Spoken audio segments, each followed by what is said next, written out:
उत्तर प्रदेश विधानसभा चुनाव 2027 की तैयारियां अभी शुरुआती दौर में ही हैं, लेकिन प्रदेश की राजनीति में चुनावी हलचल तेज हो चुकी है।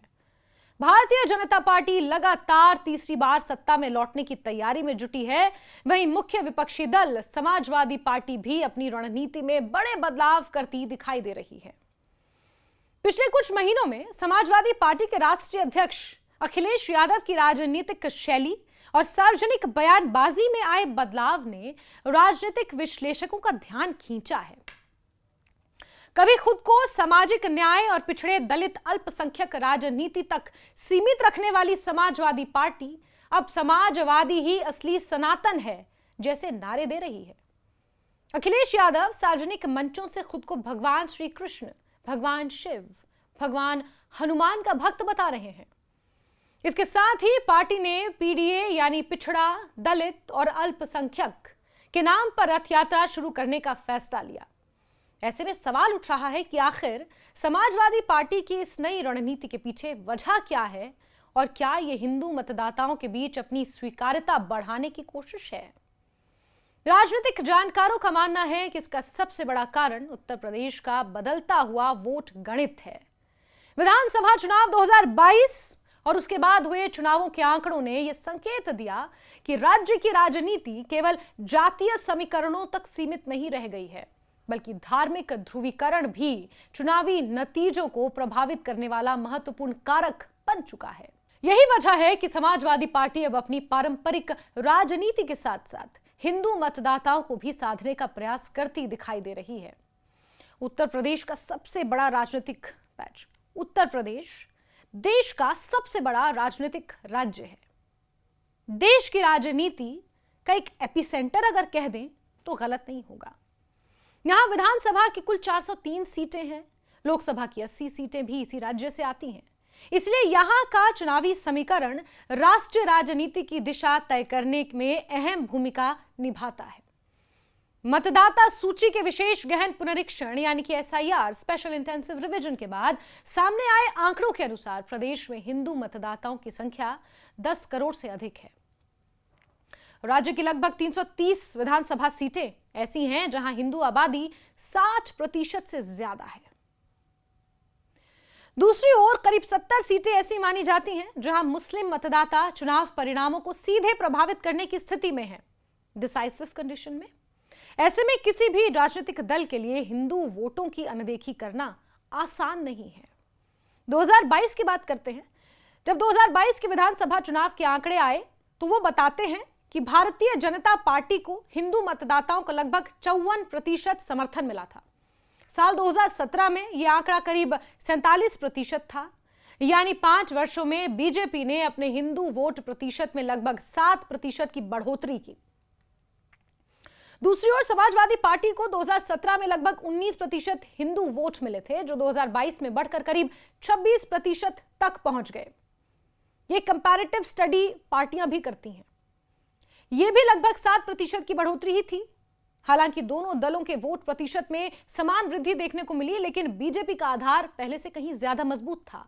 इसीलिए समाजवादी पार्टी के लिए यह स्पष्ट हो गया कि केवल पारंपरिक वोट बैंक के भरोसे सत्ता तक पहुंचना अब आसान नहीं होगा।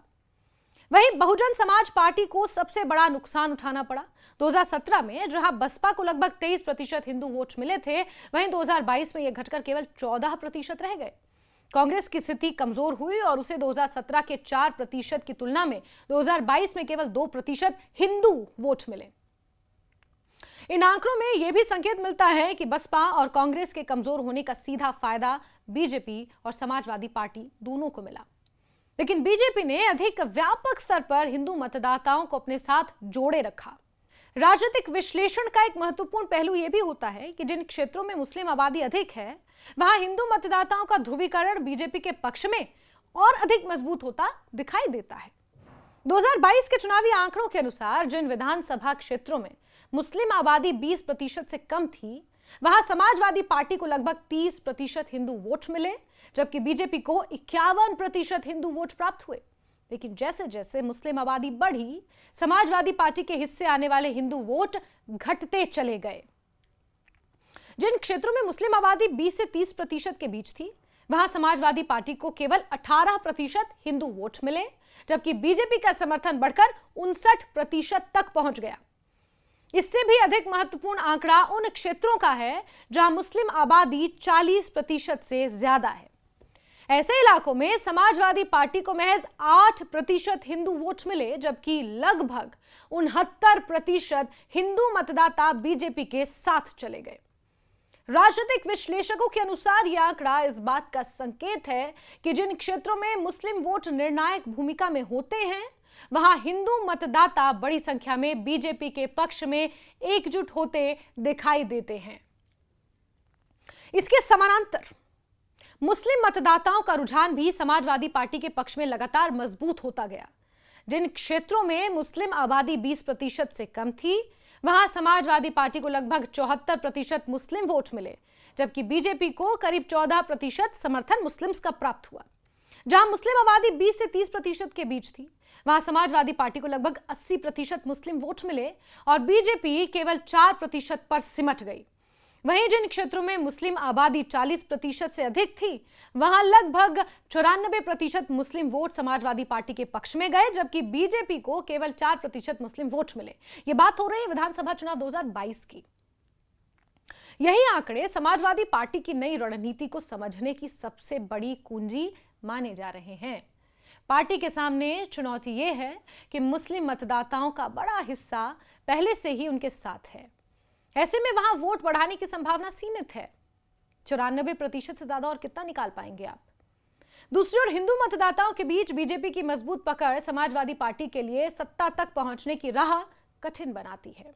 इसलिए पार्टी अब ऐसे संदेश देने की कोशिश कर रही है जिससे वो अपने पारंपरिक वोट बैंक को बनाए रखते हुए हिंदू मतदाताओं के एक हिस्से को भी आकर्षित कर सके। इसी रणनीति के तहत अखिलेश यादव लगातार धार्मिक और सांस्कृतिक प्रतीकों का इस्तेमाल करते दिखाई दे रहे हैं। वो सार्वजनिक मंचों पर भगवान श्री कृष्ण, भगवान शिव, हनुमान के प्रति अपनी आस्था का उल्लेख कर रहे हैं। समाजवादी पार्टी की ओर से यह भी कहा जा रहा है कि समाजवाद और सनातन संस्कृति एक दूसरे के विरोधी नहीं है। पार्टी का दावा है कि समाजवाद सामाजिक समरसता और समानता की बात करता है और यही भारतीय परंपरा और सनातन संस्कृति की भी मूल भावना है। इसी संदेश को आगे बढ़ाने के लिए समाजवादी ही असली सनातन है जैसे नारे सामने आए हैं। इसके साथ ही पीडीए यानी पिछड़ा, दलित और अल्पसंख्यक की राजनीति को भी पार्टी ने अपनी रणनीति का अहम हिस्सा बनाए रखा है। समाजवादी पार्टी का मानना है कि यदि पिछड़े वर्ग, दलित और मुस्लिम मतदाता एकजुट रहते हैं और इसके साथ हिंदू समाज के अन्य वर्गों से भी कुछ अतिरिक्त समर्थन मिल जाता है, तो बीजेपी को कड़ी चुनौती दी जा सकती है। यही कारण है कि पार्टी पीडीए रथ यात्रा के माध्यम से सामाजिक न्याय और सांस्कृतिक पहचान दोनों को साथ लेकर चलने का प्रयास कर रही है। राजनीतिक विश्लेषकों का यह मानना है कि यह बदलाव केवल भाषणों तक सीमित नहीं है, बल्कि समाजवादी पार्टी अपनी छवि को भी बदलने की कोशिश कर रही है। लंबे समय तक बीजेपी समाजवादी पार्टी पर तुष्टीकरण की राजनीति करने का आरोप लगाती रही। बीजेपी का दावा रहा है कि समाजवादी पार्टी केवल एक विशेष वर्ग की राजनीति करती है। ऐसे में पार्टी अब अपनी छवि को अधिक व्यापक और सर्वसमावेशी बनाने की कोशिश करती दिखाई दे रही है, ताकि उस पर लगने वाले इन आरोपों का प्रभाव कम किया जा सके।